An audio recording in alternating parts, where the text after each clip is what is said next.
and tonight we're gonna master some drum and bass in this series of 10 episodes where we actually master track that we previously composed, arrange, mix into previous episodes. So I'm gonna try to put in the description below those tracks. This track is a drum and bass track. I started by creating the snippet, about 2 minutes, compose all the parts, put on the drums.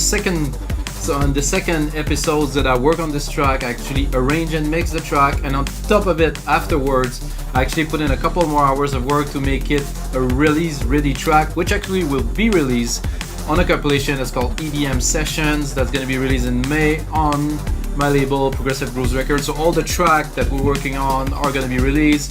I'm also going to create a bundle, put it on the site We Make Dance Music, of those 10 tracks that are the result of really, it's going to be 90 episodes. So 90 episodes, 10 finished track. I think it's pretty good results, guys. And if you didn't know, our website WeMakeDanceMusic.com is loaded with project templates for Ableton, Cubase, Logic, and FL Studio. We got over 5,000. We have the biggest collections with producers from all around the world. So check it out, guys. WeMakeDanceMusic.com. And then we have this track here, 175 BPM. Prepared a master, of course, in 32K at 96 kilohertz. I have the mastering chain loaded. It is the same chain, it is the same starting point as I always use to master my track. There's no big secret to it. You can actually buy it for $5 on our site, because this specific session will be for that drum and bass track. I don't know if I will change much, but the structure of it will be for drum and bass. The particularity, I don't know, I will see. I didn't master a lot of drum and bass track. I personally made a few, so... But let's see. Let's have a listen at the track first, and then we're gonna see. I don't know if you call that liquid drum and bass. It's a bit spacey. It's a bit progressive in its nature, because everything I do is progressive somehow. So I'm particularly proud of the drums. All program, one shot, one by one, no samples, no loop, just all programmed by hand, I mean, I could say.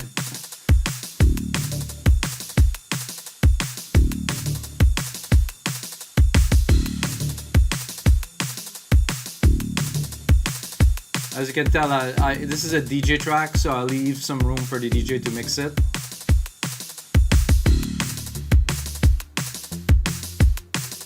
Then we're slowing it down a little bit, introducing this little bass, some pads. So we'll forward a bit, guys. Okay, maybe I'm gonna get here. Ooh, start building. I love it. Atmospheric, trippy sounds. Drum roll.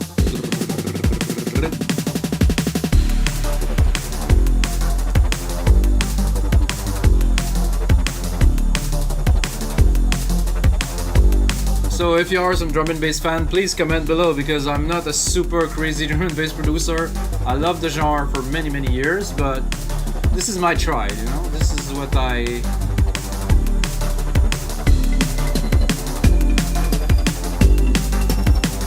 gonna keep on going here into the breakdown, just so you guys get a good idea.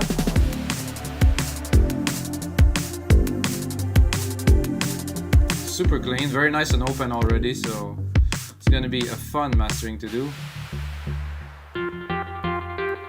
And then this, for me, it has to be a happy lead. Like, if you want to know how I compose this lead, check out the episode below.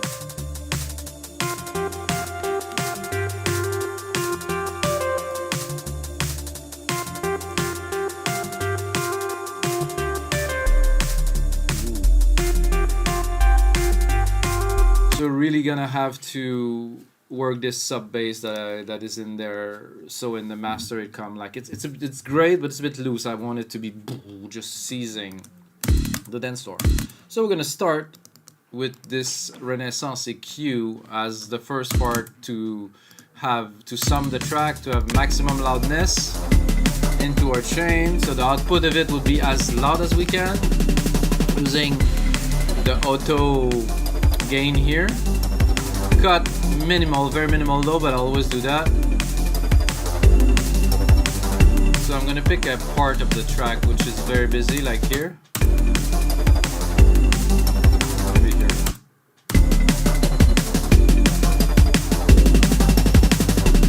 guess at 113 is better here. So I'm gonna set up the chain, not all of it, but most of it into this part, because this part is busy, everything is there, it's full. So if the chain works well here, it's gonna work very well in other parts. Okay, second plugin, we're going to a VEQ4. I'm gonna turn it on. It's the setting from the previous track. I think I'm boosting the low, 180 hertz, 1 dB. I think I will. No, I'm not gonna touch it. Check the gain.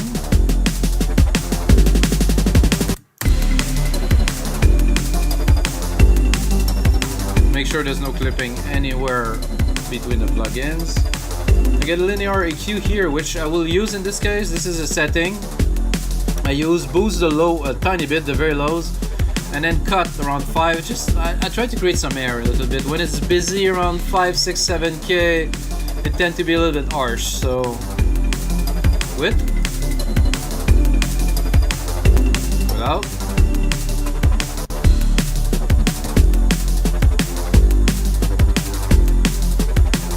Because there is not so much in the low end except like that sub bass that hits.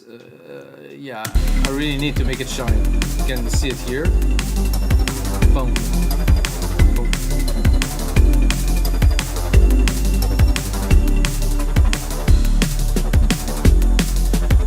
Definitely gonna balance the track to perfection. First plugin that has a real effect, at least we will increase the loudness, 2 dB of compression on the L2 Ultramaximizer. Tiny bit every step, a little bit of processing, a little bit of processing, a little bit of processing. Never big steps, never 5 dB of compression or 10, as far as I know. Some people do that. Never. It's not the way. I want to preserve the material. I just want all of it to be louder, to be in your face, to have that special vibe and some harmonic distortion.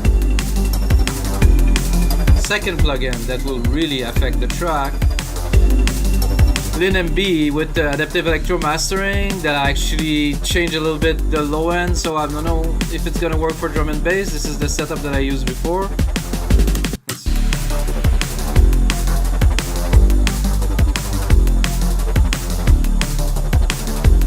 I like what it's doing to the bass. Let's bypass. You can really hear a massive difference. Let's solo. Oh yeah. So you can tell it's clean when you listen to that.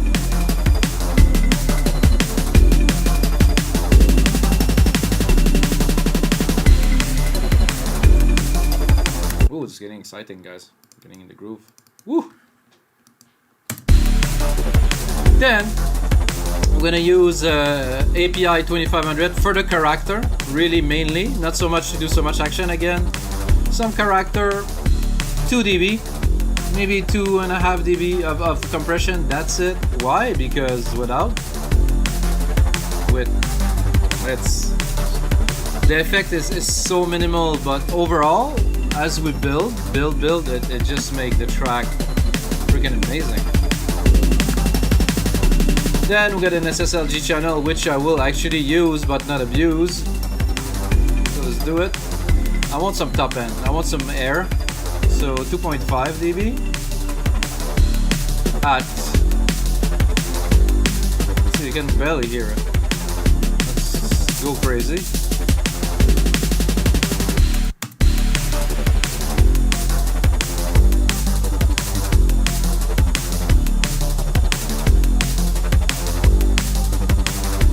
So I'm way too far because I'm at 5. I will keep it to about 3.5, I think would be good.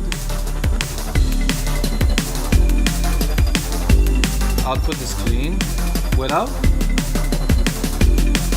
So I want to get that crisp feel, and this EQ is really good. And then I want the lows. I want some fat lows from it. 1.8, I would say. So what I'm doing is basically I started forging the track really, and then now I'm gonna put focus on the element that I really want, and then again I'm gonna compress it, I'm process it a bit more, and then I'm gonna compress it. So it's basically I'm gaining, like try to get like the sound, and then I'm taming it down, but it's gonna preserve that thickness, like that chug that I'm looking for. Make sure that we're not clipping, of course.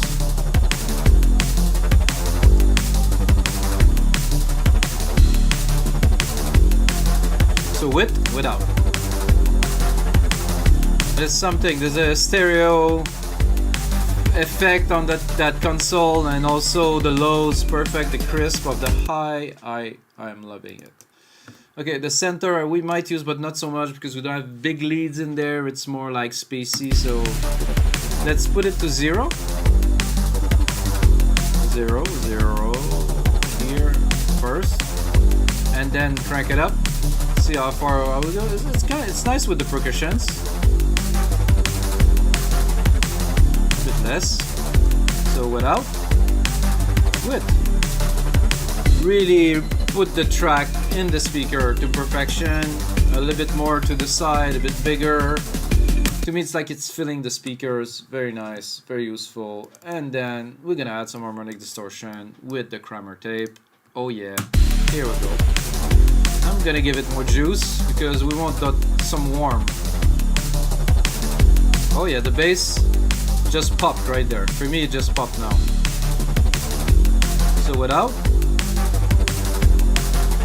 with. Oh, the bass has this lovely silky texture now. That's just freaking great.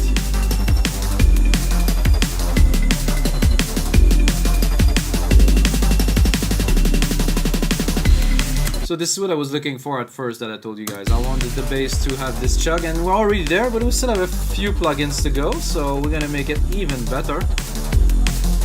Oh, I forgot to put this multimeter here for you guys. So you see the evolution of the loudness. See, we still have plenty of room. SSL G compressor, tiny bit, 2 dB. Again, thickening, making the track bigger, different character than the API. More, to me it affects the overall program of the track. It like make the bass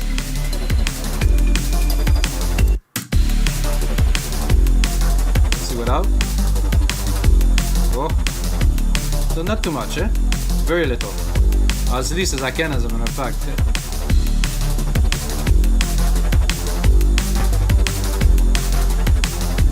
I like it, very nice. Then the second instance of LIN MB, which is the ultimate tightener, I would say. So this second instance is there to really finalize the track. It's an opto, it's tight, it's got a very narrow bandwidth. It will make all the bands really where all the sounds where they belong in the spectrum, so they come out of the speaker just hammering at the right frequency and the right phase, very important. So here we go. Oh, we're clipping, so we're a bit loud on the input signal. With, without. This is great, but it's still a little bit loose with it. Oh yeah. Make sure we're not clipping.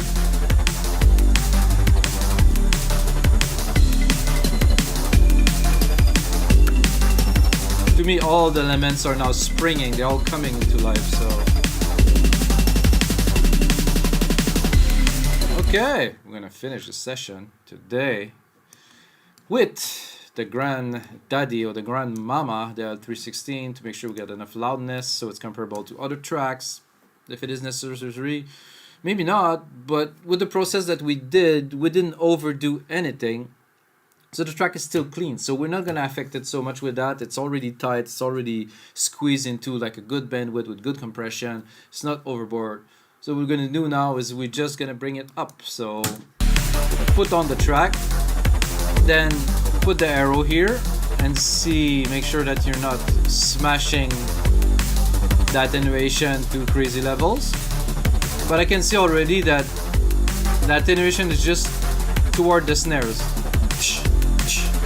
You can see it, the snare is hitting, it's taking it. And then, guys, be ready because I'm gonna crank it up. This this is what we got. Oh yeah, very nice. Very close to the speakers here. The ears is good.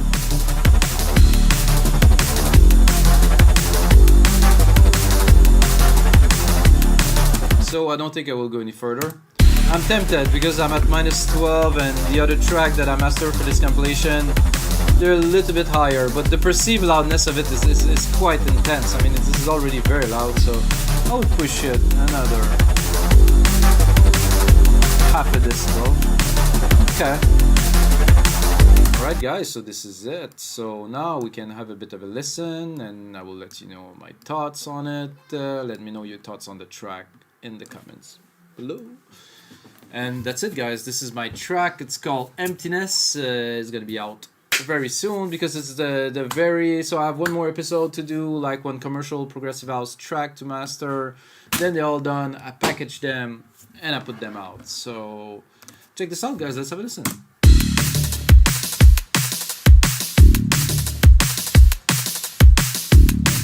I'm gonna check, make sure we're not clipping anywhere in the chain, of course.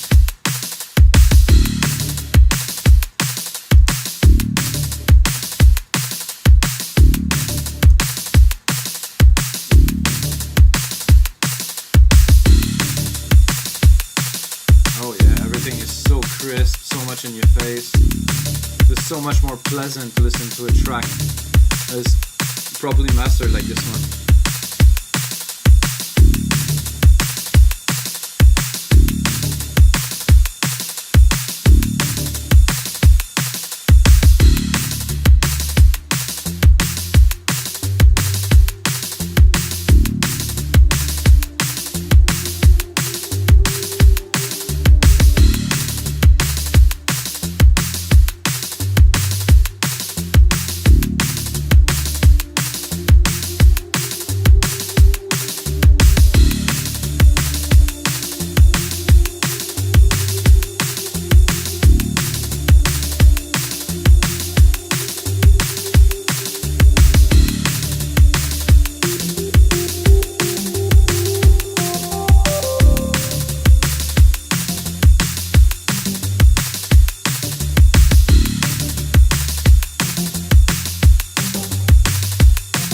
Bit of a long intro.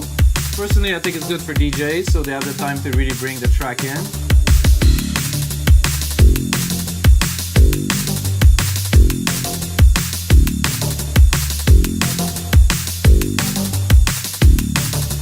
So let's call it a club mix. Oh, the space and those echoey sound, wow. Now the sub just came in. I hope you can hear it. Oh yeah. Oh, flipping a little bit here. Ease it off.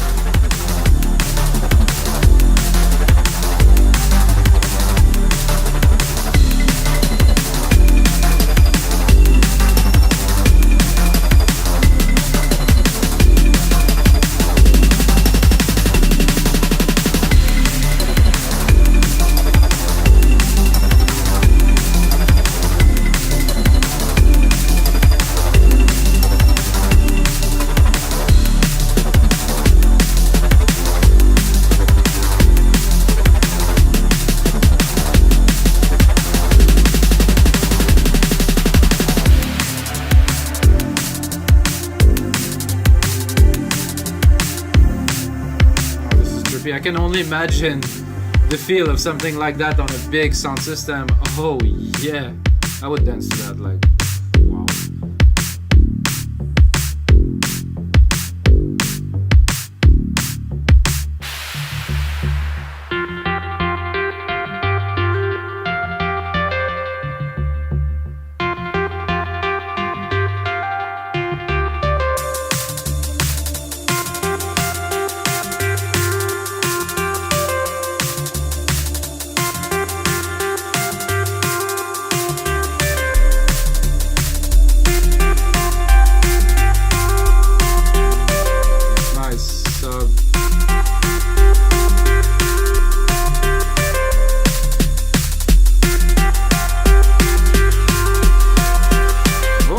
Equalizer in there.